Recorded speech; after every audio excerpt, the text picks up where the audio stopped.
everybody. This is Sheila Kamara Hay with another conversation to transform birth. And I'm really excited to introduce you today to Natalia Rising. She is a fierce mama.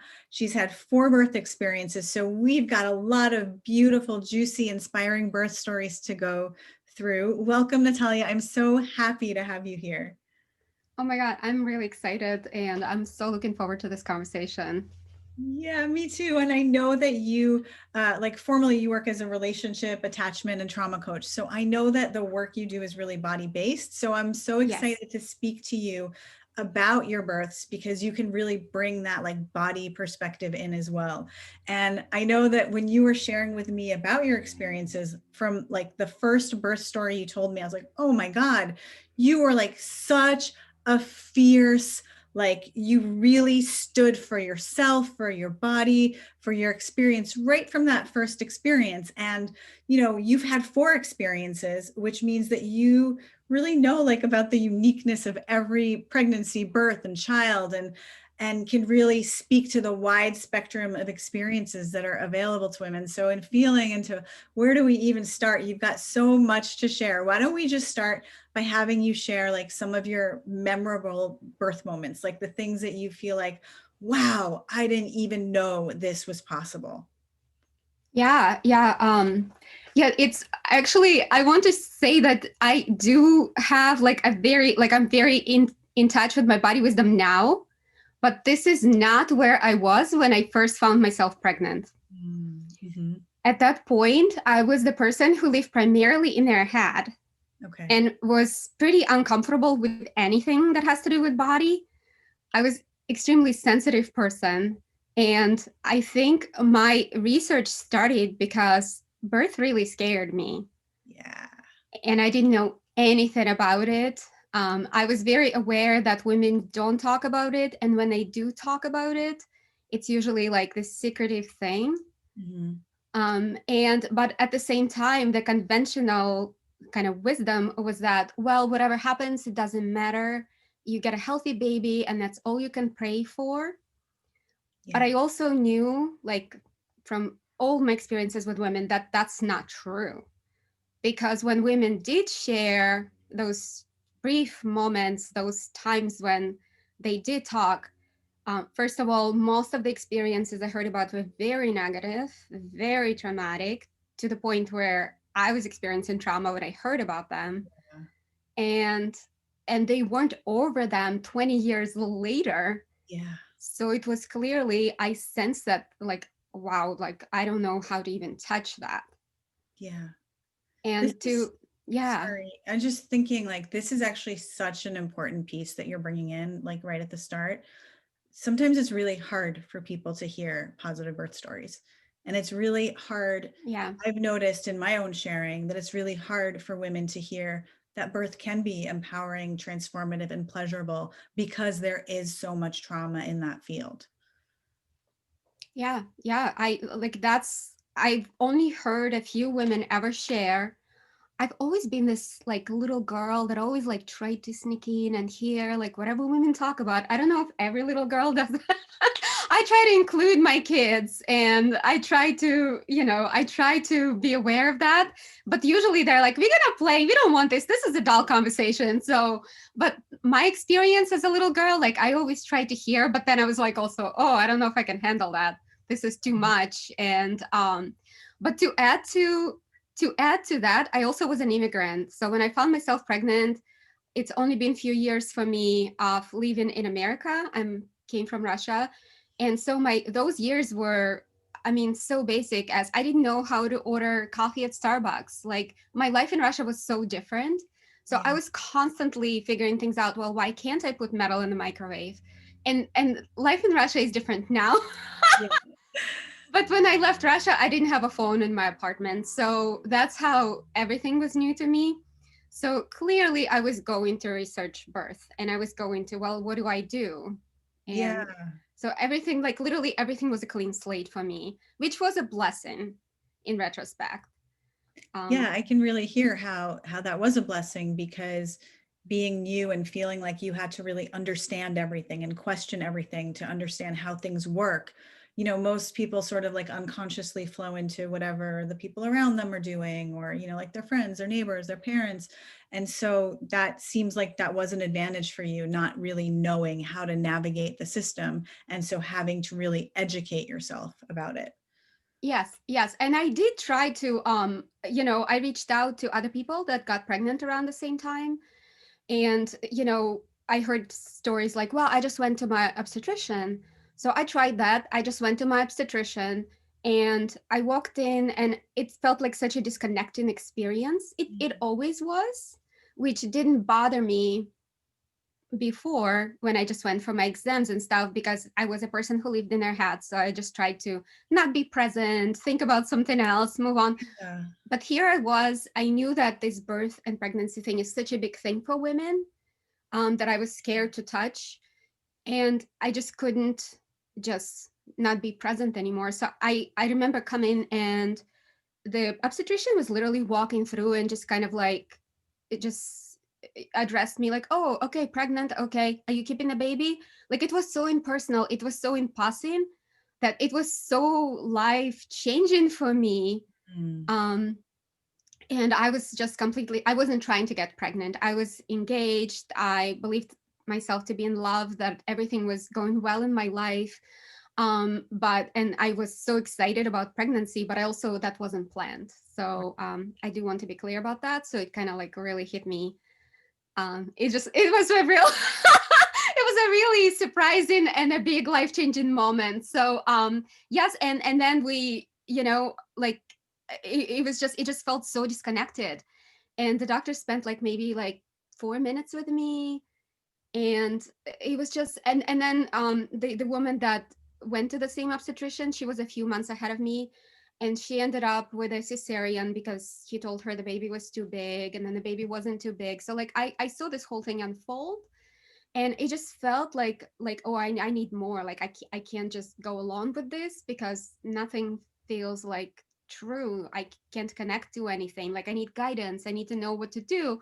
And it was more about me trying to be like a good girl at that point and do the right thing, and being an immigrant. And so that's just kind of where it started, you know. Yeah, I And think that's a very relatable place. I think a lot of, and I love that you're starting off articulating this, because I think a lot of first time moms, very similarly, I definitely was in that boat of being like, wait, how does this work? And how do I make my choices?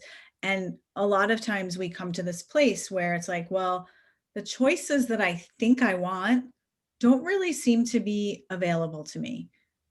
That's yes. not how it works. And so you talk about like the good girl, like the good girl in me was like, okay, well, I guess I can't have that birth with a midwife that I was really dreaming about, because apparently midwives don't work in good hospitals. Like, this was just, my basic understanding at that time. And so, just kind of went with what was there. And so I think it's really, really inspiring to hear you right at this very beginning questioning your options and, finding something that worked for you at that time, despite the fact that you were moving from a head place. I think Mhm. it's a very relatable place for many first time moms. Yes, and the head place, it's not necessarily all the bad place, right? Because if you go all the way in a head place, logically, at some point, it's not going to make sense. And it didn't make sense to me. So I just kept going until things started to make sense. Yeah. Yeah, and yeah, so I talked to other women because they experienced this one mom that I was right there. She was my coworker at the time, was having, I felt like that's not the experience I wanted. So I started reaching out and talking to other women who have had babies. And two of my very, very dear friends, they lived now in different states at that time and still do. They have had babies, and they said, well, we went with midwives. We had births with midwives, and that blew my mind.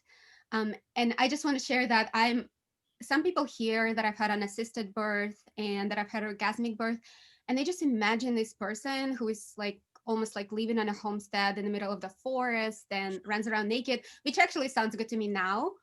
But I totally could do that, especially this year. I feel like that's what I've done anyways. But my grandma was a doctor, and my fiance at the time, who later became my husband, like he also had like several doctors in the family. So I was coming from a place of a very I very much trust science, and but I also am a very logical person.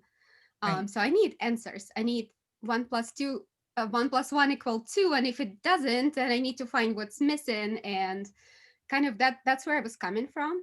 Yeah.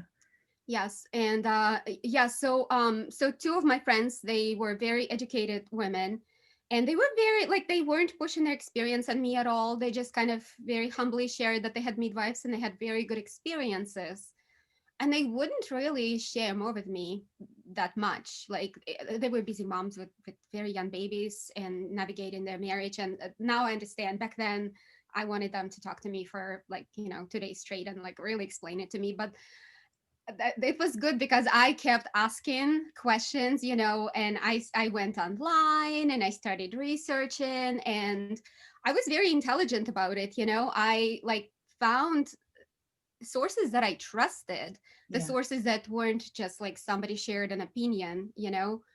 But I went down the rabbit hole, and I got to the point where what everybody was saying, that it doesn't matter what kind of birth experience you have, um, it's still gonna be fine. I proved that logically, very disconnectedly from my body wisdom, to be a complete lie.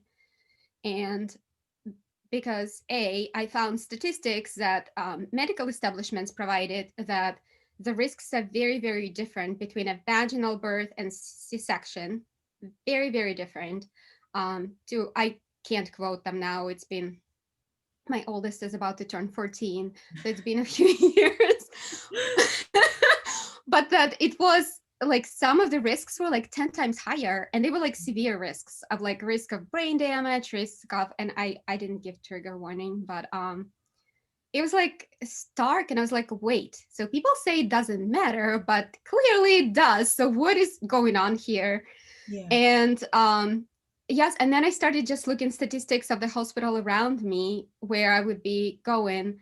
And I lived in Miami at the time, and all my hospitals that my insurance, would be taking me, they were 60-70% C-section rates. And I was just really shocked by that as well. And then I went such a deep rabbit hole. Like I realized that America is very different than other countries, and it's very different from Russia. And I found one hospital in Miami that had a very low C-section rates, and I called them and I said, I want to give birth here.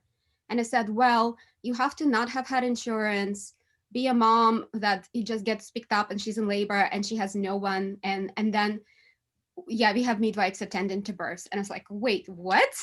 Like, so from every angle that I looked at, it was clear that I had to have had a midwife attending my birth if I had any kind of a chance of any natural birth. I did not want to have unmedicated birth. I was like, medicate me all you want. But I did want a healthy baby. And the more I looked into it, the more like, well, if I want a healthy baby, then I need to try to avoid C-section unnecessarily. And I need to not have all these different interventions that I didn't need unless I really needed them. So it was all from a place of logic, like every single thing. I wanted a healthy baby, and I used logic. I didn't want pain, like most people don't unnecessarily, but I was willing to do anything. Yeah. And I so just basically taking step by step by step by step, I ended up at this birth center in Miami. And first thing I asked them, is there like, am I putting myself at risk if I come here? Because again, baby first. And I told her like, well, like everybody says that all that matters is a healthy baby. And that midwife was a breath of fresh air. She said, well, you know what? I like to have my babies the way I like to have sex, screaming and feeling everything. And it's a beautiful thing.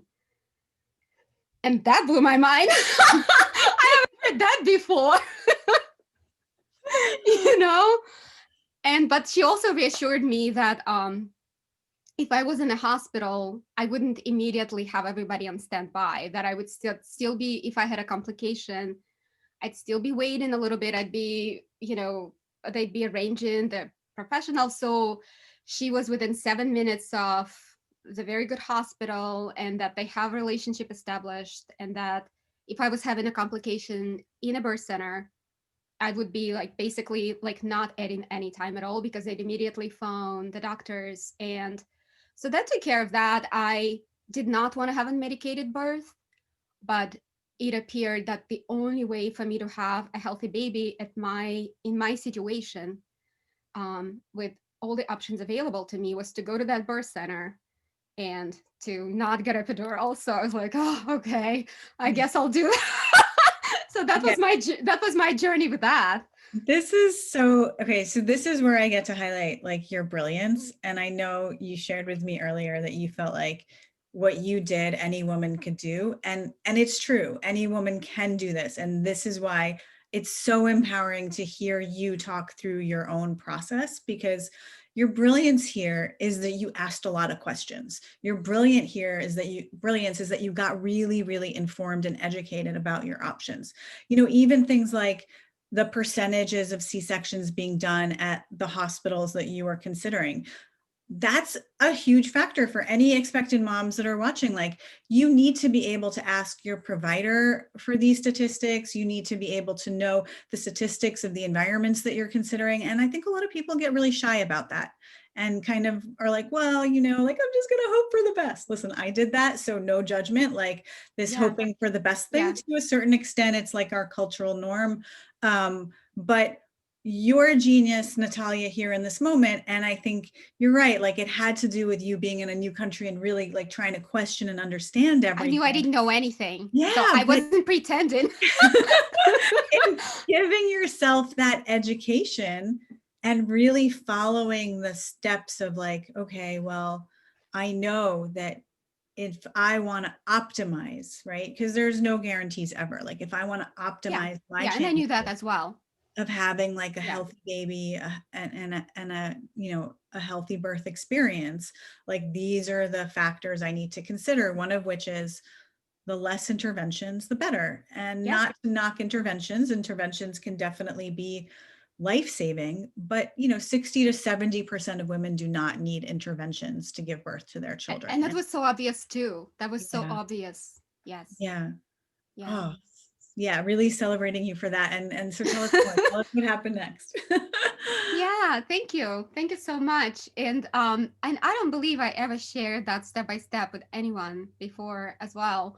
Because people do, like, they see me today and they saw me at birth, and people just assume like, well, you just had a very easy birth. Well, you're just very in touch with your body. I was not in touch with my body at all. So it I became in touch with my body through this entire journey. So yeah, so then I was like, well, I guess I can't have epidural. Oh my gosh. Okay, what do I do? Because I do not like pain.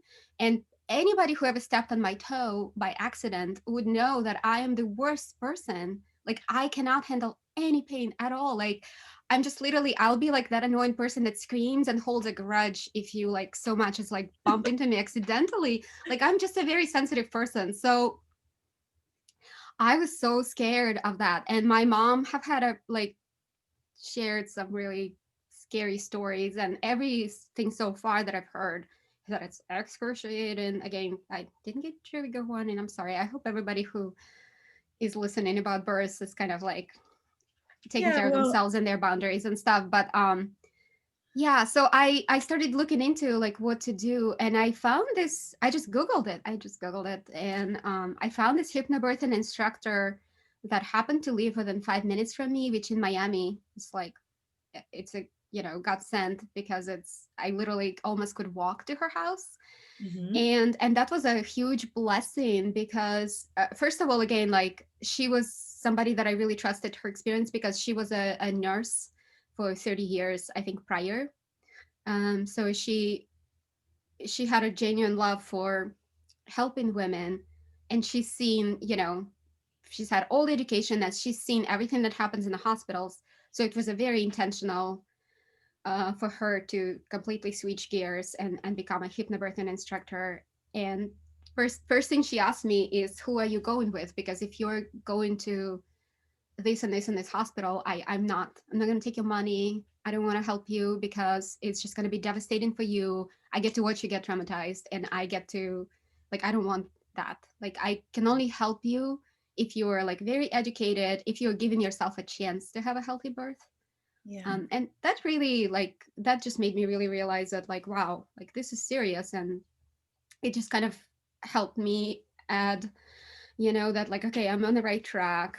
And yes, and she told me to, like, not listen to any horror stories. And there were so many. As soon as people saw me, pregnant woman going down the street, women literally ran to me and would tell me such scary stories. And every woman had a scary story. And I just had, like, this sense that women just carry this pain for like 20, 30 years. Like, they were Yeah. traumatized by their births. Um and they had nowhere, like, nobody wanted to hear about it, so, like, it just kind of just kept adding on to me, like, okay, that's not what I want. And I learned to, if I see a woman run towards me, to run in the other direction and send her some love. But, like, okay, I have to protect myself now, because if I hold all those scary images and all those stories, then I'm not going to be able to even hold this opportunity in my mind that I could have a healthy birth, even though I'm doing all these different steps. Yeah. It's almost like I became more of a fighter the more challenges I saw. And that's probably just who I am. But I I'm did get, curious. Sorry, I didn't mean to no, go interrupt. ahead. I'm actually, like, as you're speaking, I'm so curious. I'm wondering if we could press pause on your birth story for just a Yeah. minute, and Yeah. you could put on, like, your trauma specialist hat Yeah. and speak to this point, right? Like, Yeah. because Yeah.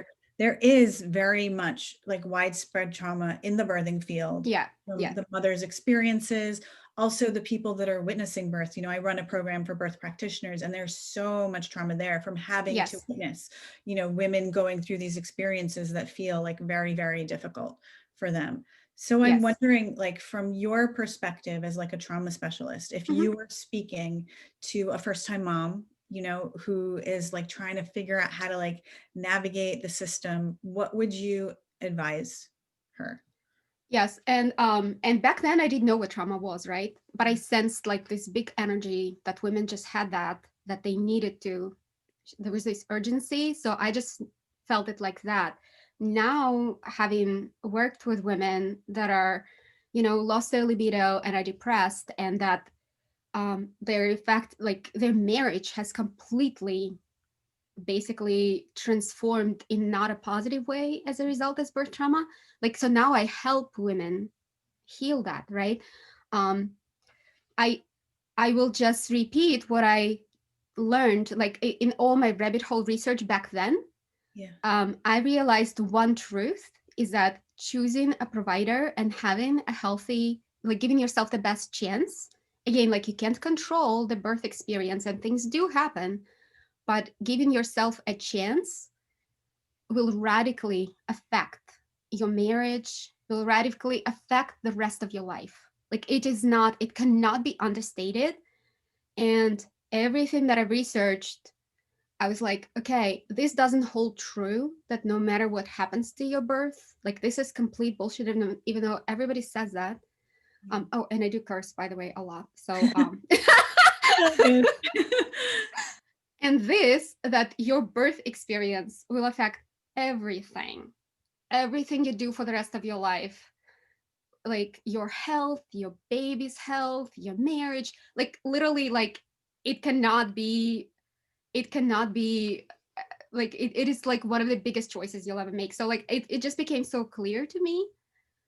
And I've seen confirmations, like, I couldn't really articulate that, even, to be honest, Yeah. back then. I just, like, really felt that this is true, because I've seen confirmations from every single woman I came across as I get pregnant. Because as a little girl, I had to sneak in and, like, get that little, those little truths. But as soon as I had a pregnant belly, like, it came pouring out. So then I had to hide. Yeah. Um, but but it was confirmation to what I was getting at, was, like, these were really important things, important wisdom that I was gaining. So I just did what my instructor told me. She was amazing. She did a guided meditation at some point with she had me do relaxation exercises and move my body. Like I didn't do anything like super special. Like since then I've learned in the last 13 years that there are orgasmic birth coaches, and like I've spoken to women that have done all these different programs and preparations, and compared to other women do, like I've done like maybe 10% of that. Mm-hmm. My instructor gave me a book to read, Birth Without Fear. I mean, that book is like, I don't know, almost 100 years old, 80 years old now. I think it was in 1950s is when he wrote it. Yeah. And basically what another little piece, a gold nugget that I learned is that if you're scared and you don't feel safe, that translates into agony. Yes. If you think that birth can be beautiful and amazing and you can relax and you feel safe, then you can have a birth experience that is absolutely beautiful and gorgeous and could be even orgasmic. This is such an important point, and I want to highlight it for anyone that's watching, because this is really what you've been talking about this whole time, right? And doing all that research and trying to understand, like, where should I give birth? What are my best options for best outcomes? What you're really doing is looking for that safety. And also with your provider, different providers are good for different people. And so when you're navigating like your choices, one thing to really look for is, how do you feel like in your body? Because a lot of times providers will say things like, oh yeah, you want to have, my OB said this to me, oh yeah, you want to have an unmedicated birth, you go ahead and try like that, I'll support you in that, but keep your options open, because when the pain hits, you might really want some support. So sometimes your providers are giving you the right words, but like in your body, that like that doesn't feel like they're really holding your desires and your vision sacred. So that's another way to like cultivate safety, the way you described it, Natalia, is really to make sure that the people around you are holding the same like reverence and vision for your birth that you are. Yeah, that is such a good point, and I'm glad that you said that. And this has been true for me because I've made so many different decisions with even when I committed to this birth center. The midwife that said that thing about how she likes to have her babies, screaming and alive, the same as sex. Like she also was kind of like, when she talked about pushing, she was like, you have to push like you push the piano. And my hypnobirthing instructor was all about, you don't push on purpose, you relax so much, and then when your body starts bearing down, you let it do its thing. And that was a really like a crucial point of hypnobirthing. And I couldn't do both, right? Like again, in my logical mind, I was like, well, I either push like I push the piano up the hill, which is, I am a small person, that would take a lot of effort. And that would be intentional effort. Yeah. Or I can relax so much and try to focus on these candles burning, because that was my hypnobirthing instructor. She was like, it has to smell good, there has to be beautiful candles if that's what you like, or it has to be like what makes your body feel relaxed. Yeah. Which for somebody in my head, like they were very different situations. Like it took me a lot to be able to relax. Yeah. So so then I was like, okay, that midwife, I don't feel comfortable because I can't do both. And then I kept talking to different midwives, and I found one student who was she was about to graduate, and she was so taken with my desire to try to do this hypnobirthing experience. She said, you know what, like if you call for me, I'll drop everything. I'll come in the middle of the night and I'll be there and I'll stand by you. And whatever I can do, again, baby safety first, your safety first, but I'll fight people for you. And I want you to have that if it's possible. And I said, okay, that's it. And I did call for her. And then that other, piano pushing midwife, she wasn't available anyways. And so I got everything that I needed, but because I like, again, logically, I'm just like, well, like, this doesn't make sense. Things have to make sense for me, and they didn't. And I kept going until I got answers that made sense. Yeah. So And yeah, I'm also hearing, yes, you're following your logic, but there's also another factor, which is you really stood for yourself.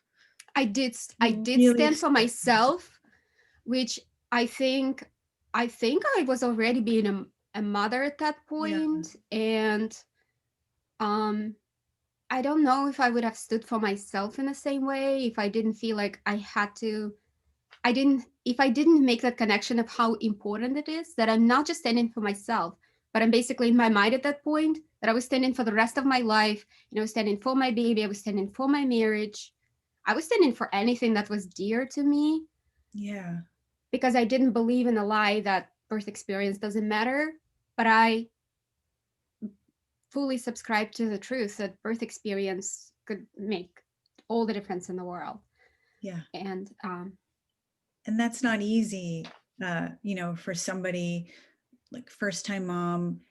It's not easy for somebody always to do that. Like, I just really want to yeah, say that yeah. because, And as a you know, trauma practitioner, I recognize that too, 100%. So yeah, again, there is no judgment. Like, yeah, there's like yeah, authority, right? Like we attribute authority to, like the doctor, the medical professional, yeah, even the midwife, right? Like, as somebody, you're going into birth for the first time and you're looking to these people for guidance. And yeah, this is something that I feel like we're really awakening to right now, is that, yeah, they're all different types of people that can give you guidance. And like, one doctor might say something here and another doctor might say something completely contradictory, right? yeah, So at the end of the day, having your own back in the way that you're articulating is really, really important, and such an important part. Like, I call it like really activating your feminine ferocity. um, yes, because you're right, like when we birth, we always talk about this in ecstatic birth, it's like when you birth, you are birthing a baby, but you're also birthing, like rebirthing yourself as a mother. And yeah, so that's why pregnancy and birth, like, it has such a tremendous opportunity for like empowerment and transformation, because like you articulated, it's like you realize like you're standing not just for yourself, but for so much more, for like your baby, for your future as a family. This is, yeah, and that activates something, which is what I'm hearing in your story. yeah. It's definitely, it was so activated. And I was smart about it too, because I never argued with that midwife about pushing, you know? Yeah. I just like, okay, that's what she believes. And I'm sure she will, if she's worried about me in any way, or maybe that's just what she's used to. Like, I just, that's what I heard, that that's what she's going to make me do. And I will be possibly helpless in that moment, So I need an advocate that, because I didn't know how my now ex-husband, but dad of my child at that point, I was hoping he'd fight for me, but he was also not the kind of person that was really like feisty either, you know. So but that midwife, I really like that student, I really believe that, and then that gave me that sense of safety. And so it was enough, even though I knew that the senior midwife could walk in at any moment and try to take over, and she actually did. She tried during my birth. So again, like, it didn't have to be perfect, because she came in and she wanted to, she tried to find my the baby's heartbeat, and she couldn't. And she said she needs to push. That did happen. But then the student grabbed, and she believed that, like, she didn't have the belief that a woman has to push really hard. And she went, and she right away, the heartbeat was completely fine, because people's beliefs really affect how they, like, what they see. Yeah. And I just knew that. And she checked and everything was fine, and she said she's okay, let's give her another minute.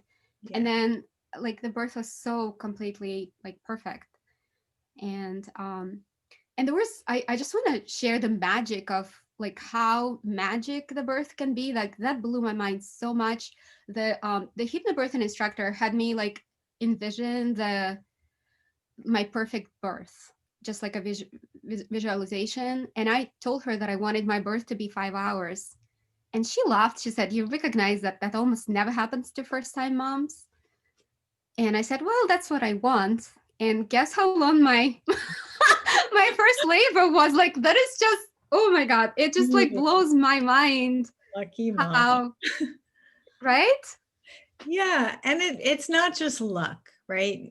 I mean, yes, 5 hours is definitely on the short side for a first-time mom, but Yeah. you also were really optimizing like the conditions to help you feel safe and to Yes. help you drop in. And when you don't feel safe and there's like fear and there's resistance, your body literally like clamps up. Your body literally tenses up, which makes Yeah. the birthing process last so much longer and amplifies the intensity. So Yes. just to recognize that like the more you can set yourself up in that way, the way Natalia is talking about, to really surrender, to feel safe, to like really be able to drop in, the shorter your labor will be in most likelihood. Yeah. Yeah. And again, like everything wasn't perfect, right? But like there was enough. I had enough of what I needed to be able to relax. Yeah. Oh Yeah. my gosh, do you realize we haven't even gotten to the first I birth? know. I So know. much good I stuff don't here. even know Right? to. I don't know how to. I'll just. I want to like really like share that so many things were not perfect for me because the entire family of my now my ex-husband, like there was two OBGYNs in a family, and we had to like protect, like I couldn't talk to them, and they all wanted to call and talk to me, and they said, things that happen to you when you push. And I said, well, that's good, because I'm not going to push. And they would laugh and they would mock me. And they were all worried. All these busy doctors took time out of the day to call and tell me like how foolish what I'm doing. And nobody was open to hearing, but look, I did the research. They weren't open. So I had to stand up for myself so much. And then mother-in-law wanted to be in the birthing room, and I didn't want her anywhere near. I knew that she would get me out of, like, she would make me feel so unsafe. She was very critical. And so like, and she actually was she went and stayed with her friend who lived across the road from the birthing center. So that is like, I mean, like, I literally had to sneak in when I was in labor to so many things were not right for me, you know what I mean? Yeah. And at the same time, I went to labor, busiest weekend in Miami. I was stuck in a car in traffic. I didn't know if I'm gonna make it. Birth center's phone system went down, so we called them like 8 times. Nobody was picking up. So I went through the entire like, oh my God, I'm trusting these people with my life, and I'm fighting so hard to give birth at this birth center, and they're not even bothering to respond to my call. Wow. I didn't know their phone system was down. So many things were not right, but then I just went after what I listened to my visualization, that my birthing instructor, I focused on things that I trusted in. Yeah. And then at the end, it all came together, and yeah. So I don't know how to. Yeah, I'm curious about like as a first-time mom, having put forth so much attention and energy in your preparation and setting yourself up and finding the support team to surround you and help you feel safe. Like, how did it actually feel? Like when you went into labor for the first time and you're feeling like the sensations, the intensity, was Yeah. there a part of you that was like, oh my God, like what have I done? Or Yes. was it how was like what was your experience in the birth like? Yeah. Yeah. So I had so much self-doubt. So there was a part of me that was this ferocious part, and there was also the part like, oh my God, am I making the biggest mistake of my life?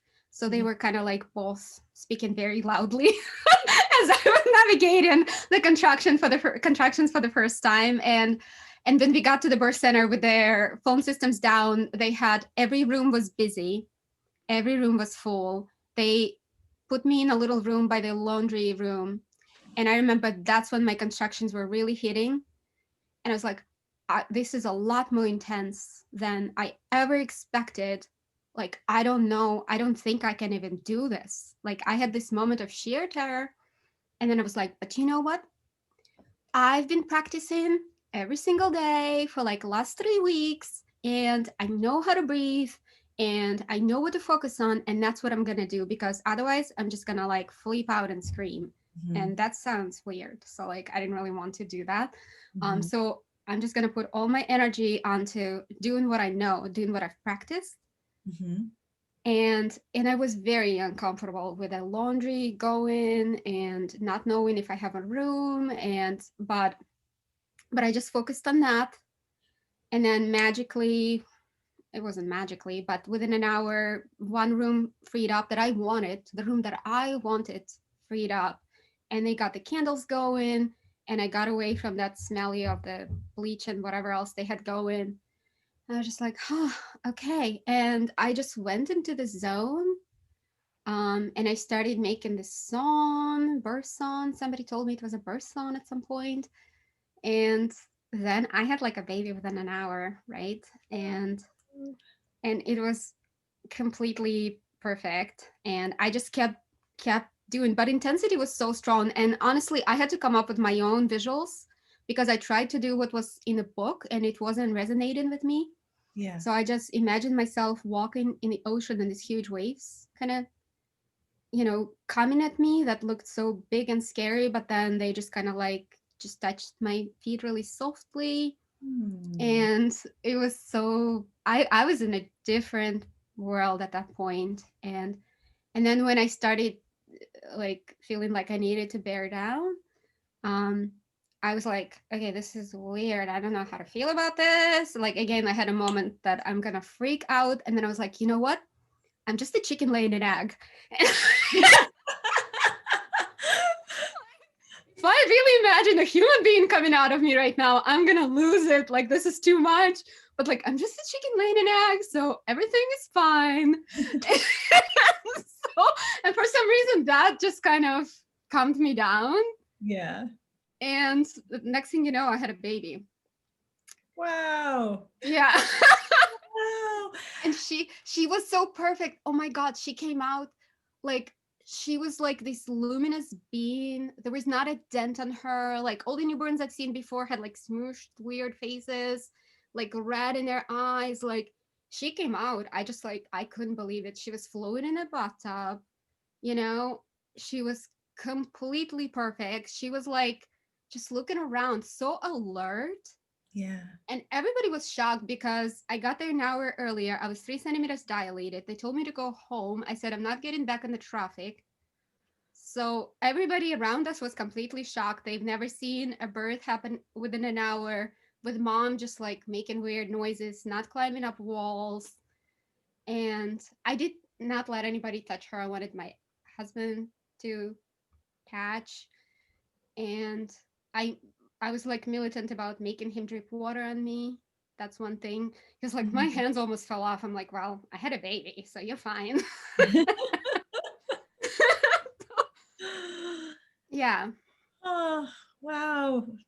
I can feel like the postpartum glow 14 years later and I hearing. know. I still like that is such like it is incredible, like tapping into that. And I mean, I just did some things right, like enough Yeah. things. I feel like this is what really upsets me, I think, about and you're a birth advocate, right? Like I've largely not shared my stories. Like I shared some, but then I found for me every woman that I shared it with, most of them would have their trauma activated Yeah. and or be really angry at me or Yeah. diminish my experience and say like, well, that can't be, something just happened for you, you have high pain tolerance. Right. um but yeah, like that's tapping into that magic. Like I can do it anytime still, like all these years later, like yeah, it is available to me. And yeah. Yeah, no, I'm so grateful that you wanted to share your stories with me. And this is like a big part of why I do this. Because as I shared with you, like whenever I'm posting things, like in a more public forum to raise awareness that women can have these beautiful, empowering experiences. And that's not to say that it has to be perfect or it won't be intense, but that you can have like exactly what you described, this like transcendent experience that Yeah. takes you somewhere. and gives you this energy that you can tap into for the rest of your life. Women can have these experiences even on Facebook. I get it all the time. You're crazy. You know, I went through however many I'm crazy hours of too. agony, right? Like there's so much anger that comes at me. And so I think it's really, really important for women that have had positive experiences to share that. And, Yeah, you know, I know we only did one of your 4 births, I and know. I I'm sorry really about want to that. hear some of the highlights of the rest. Yeah. But the other thing, like I know you had a birth that was like you had a spontaneous orgasm in birth, you've shared with me. Yes. And that's something that like every time I even share that that's possible to an Yeah. audience, there will inevitably be like one or two women, you know, that had kids 20, 30 years ago that will come up to me and say, "Oh, thank you so much. I didn't know that that was okay. Like I thought I did something wrong and I was Yeah. afraid to tell women." And so this is how over a long period of time we've really normalized this culture of like pain and suffering and agony. And so it's really, really important to hear these like beautiful positive experiences. um Yes. so I don't know how, but however you want to, Hmm. you went on to have like 3 more births, and I would love to hear like the highlights of those, whatever you feel like Yeah. you held to share around that. Yeah. I'll try to be like super, super brief. I gave like a play by play of the first one, but my second like I had a different provider with every birth, which Uh-huh. made like so it was a journey with each one.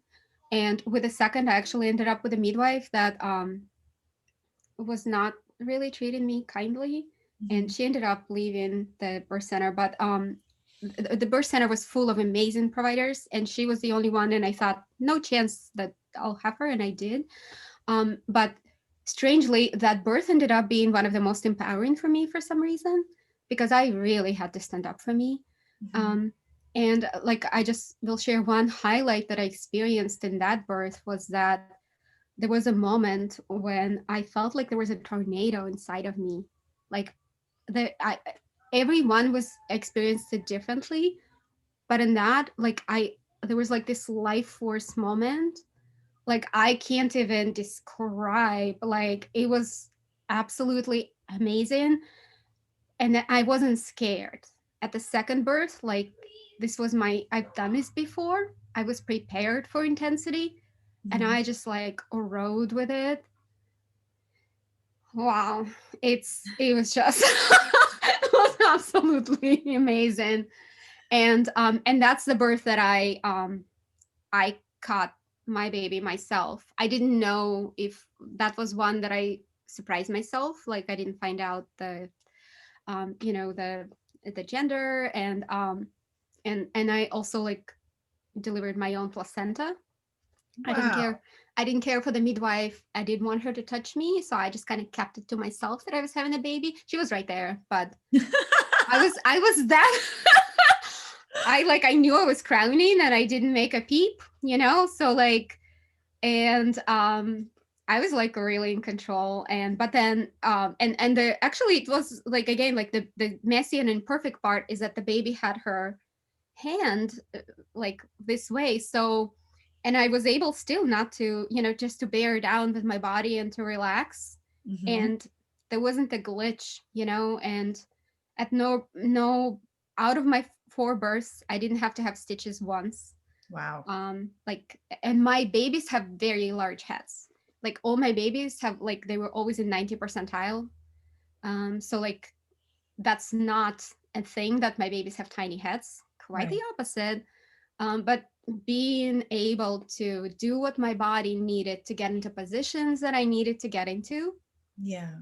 which I knew scientifically because the birth is so complex and the combination of mama and baby, like I knew that, right? Like, because logically I figured all that out, that I needed to do what my body needed to do because there are reasons for it. So my body and the baby knows how to turn. So I just need to get out of the way. So like I knew so that's all I was trying to do, right? I was trying to go by the rules of actual birth. And yeah, so it was incredible, right? And after that birth, I just went, took shower, I got a snack, I said bye, midwife, never want to see you again. And I love midwives. So it was I was blindsided by that experience because I thought that every midwife is going to honor my experience and be there for safety and to support me, but that wasn't one. And yet I ended up with an incredible birth. And my third birth, like the third birth, I actually wanted it to be unassisted, but I couldn't. Like I knew that I needed someone to. So I didn't know how to solve that logical little problem, but I went to talk through with a mentor that helped women heal from Mhm. birth trauma and so forth. And she said, yeah, I see that you want to heal from the experience that you've had with the other midwife, but also you want to have someone for safety. And I know you're an incredible, powerful mama, and you can solve that puzzle. Mm. And she said that to me. And then I ended up hiring a midwife that was 40 minutes away. And I ended up having an assisted birth. And then she got there 10 minutes after the birth. So even though logically I couldn't figure that puzzle out, but I got both. I felt fully supported through my pregnancy and just when I needed it. But I also had an assisted birth with just my husband, the father of my children, Yeah. and my oldest child. She was there for the birth of the sister. She just woke up, so it was my only birth that was in the morning. And she climbed up the stairs and she's like, Mm. "Oh, baby's being born. Okay. Well, I don't want to touch her. She looks messy, but oh, this was cool." And that was I'm curious before we get into your experience of the fourth birth. yeah, So, you talked us through the play by play of the first birth, and the yeah, second birth you gave us like a little window into that like tornado of energy you were feeling, and third. yeah, Could you talk a little bit about the sensations that you were feeling? Because the reason I'm asking is there's this feeling like, oh, if you have like a positive birth, if you have a pleasurable birth, if you have an empowering birth, does that mean it's easy? Like, does that mean you felt no pain? Does that mean, what is it? What is it actually like when you have, what were the sensations like for you as you were going through these births? yeah. So people asked me that before, even after my first birth, and the best way that I was able to describe it then, and it stands true after 4 births, is like for anybody who's went skydiving before. When you jump out of the airplane, first of all, you're scared. So you get shoved out, even though you're there of your own volition, you want to experience it. When you're shoved out of the airplane, the air hits you so hard. Your stomach is in your throat. You feel like you're going to be puking the entire time. Like it's a physical pain on your skin. Like the air pushes you. Like nothing about it is comfortable. It's very intense experience. If you if this was done to you against your will, you could say you were being tortured. But Hmm. because you're there and you paid a good money to be in that situation, Hmm. like it's very exciting and it's really fun. So it's a very intense experience. Like that's how the only way I could describe my births is that they were very intense. It was not easy. I was working so hard at relaxing Hmm. so it could be happening. Like it is much harder for me to relax than it is for me to, well, back then.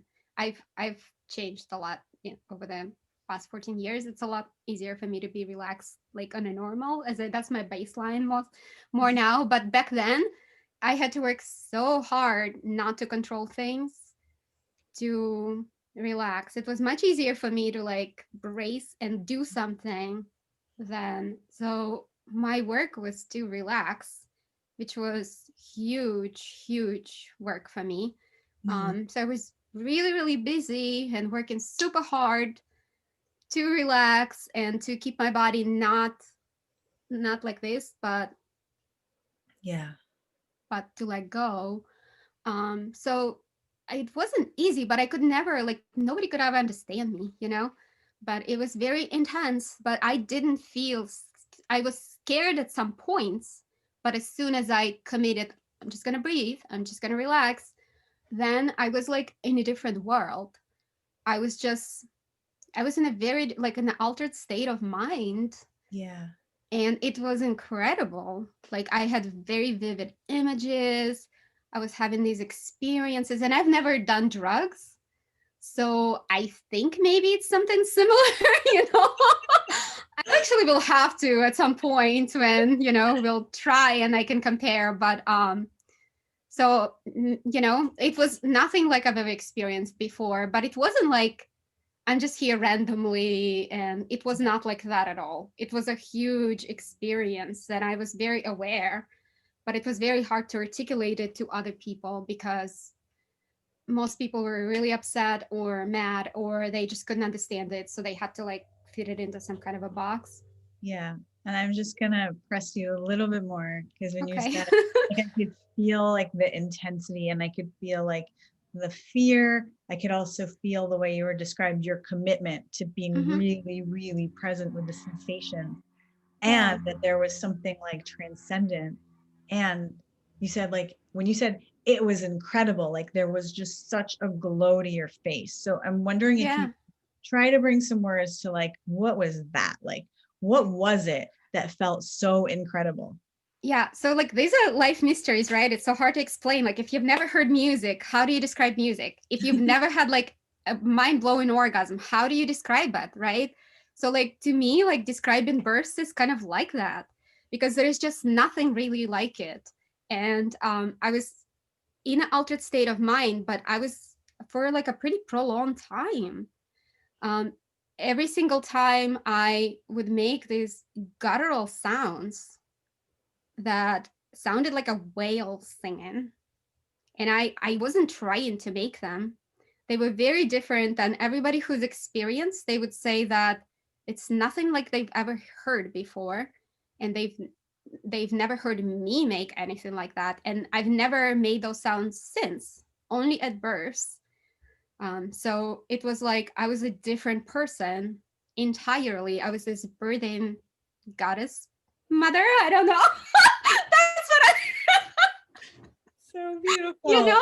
So, and yeah, so, and this was before anything that I've learned about goddesses, any, pleasure practices that I did intentionally. Like I've gone on such a journey since then, but I feel like that was my opening into like really getting in touch with my primal power. And it's hard to explain because I feel like it doesn't really have like its own, it has its own value that is very different than anything else Mm. that I've ever experienced and probably want. And I don't want to have another baby. Like I feel like I've really given it my all, and I think we're good. Or So if you have it in you and you have the time and you're willing, take us yeah. through the fourth birth and what that was like. Yeah, yeah. So, yes, again, the super messy part was that I was in the middle of basically like my marriage was not going to make it. So that like I was going through a pregnancy and also kind of grieving my marriage, but very excited because I really wanted to have four babies. So that part was a no-brainer. Like I knew my baby was like really like she was part of my family. I was very excited about her. And but there was messy things, right? Like I really agonized at that point whether I wanted my um the dad to be present at that birth. Like he was a crucial part of all my other births, but I didn't know if I would feel unsafe with him because our relationship was just really not good and struggling. But the midwife was like, she really supported me and she said, you know what, whatever you decide, first of all, I'll be there. Like I'll be your biggest, like I will go to battle for you. So like if he is pulling anything that I know you don't want, like I will stand up. So I had that safety. And then it ended up being that I wanted him there. And in fact, we actually made love right before I went into labor, or maybe that's what put me into labor. Like it was still like a messy part. Like I didn't file for divorce at that point or anything like that, but like it was just very tricky part, right? But my midwife was there. I felt a lot more relaxed with allowing other people in. um that midwife, she lived basically she was my neighbor because I wanted midwife to be here and I didn't want anybody not making it. So this was a very different it was a very different situation. I didn't want an assisted birth again. Like I needed an advocate. And she actually asked if she could bring a photographer because she wanted to take photos. And I said, well, if you make it and she makes it, that's fine. Like I was in a very different space. And I've been going through some spiritual awakening, some sexual awakening. Like I was a different person, right? I was a lot more open. I was a lot more in my body. I also was diagnosed with complex PTSD. So there was like a lot going on within that year. And I had 3 babies at that point. And so a lot to navigate. And yeah, and it was just perfect. I went to sleep and all of a sudden I stayed up too late, realized that I was actually having, like, I was going into labor. Like, I didn't question myself at that point, like, oh, is it for real? Is it not for real? I had a lot of confidence in my body as a birthing mom. And you know, the midwife got there right away. And I think I had a baby within like an hour and a half. Wow. And it was, yeah, I mean, my third birth was like it was less than an hour, the entire thing. So it wasn't precipitous the fourth time. But yeah, I felt very comfortable with everybody who was in there. Like I love the energy of every person. It felt right that my ex-husband was there, but I let, like, it was my decision. Like it wasn't forced on me.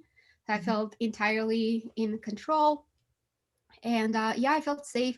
I played the same 2 albums every pregnancy. And like the first, when I was in stuck in traffic, I listened to YouTube It's a Beautiful Day and Nora Jones Come Away With Me. And then I had to listen to them every single time I was in labor. So like I had that. I was listening to my visualization. I did my practices for hypnobirthing with every single pregnancy, like religiously. I was just like, this is what I need. That's what I did. I was a lot more in my body, so I felt everything. But there was a moment where I felt like something was wrong, and it was less than a minute. So the midwife was 100% paying attention, and the dad like reached in, like literally in my vagina, and like turned the baby, and she came out, and ended up that she had a cord around her neck and like under her arm. So um basically what they would say that it's kind of a big deal, but and then I went into this intense orgasm.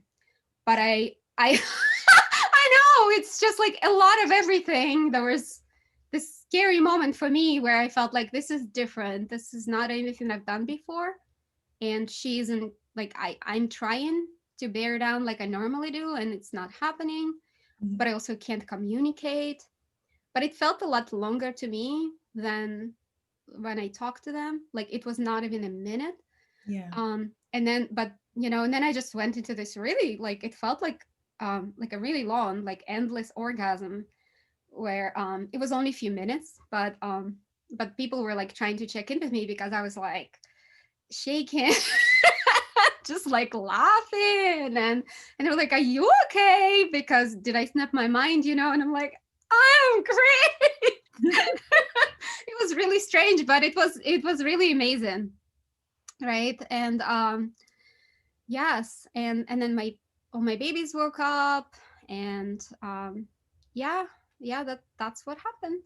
Wow. Incredible. It's incredible. What like a culminating experience, and what came to mind, because people always want to know, like, how does an orgasmic birth happen? Like, how does that even happen? And it happens so many different ways. It's not like there's like a formula and a prescription.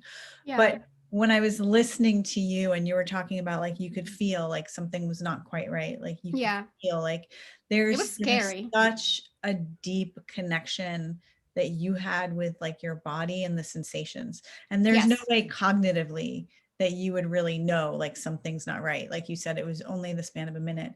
So that was like a deep connection to that like body wisdom, that primal wisdom. And yeah, so connected to sensation, that when she did come out and the relief of that and the relief of the Mm, fear related to that, I could yeah. just feel like the energy like gushing as you said that, like that she would, she came out in that way, and then that you had a spontaneous orgasm at that point feels like it makes so much sense.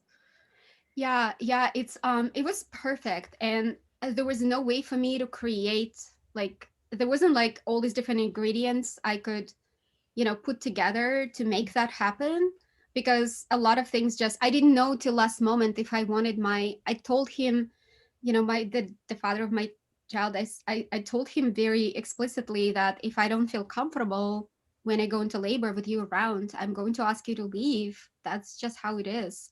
Yeah. And he accepted that, but it felt very right. And yes, there was like this moment of real fear and helplessness that was very different from all my births.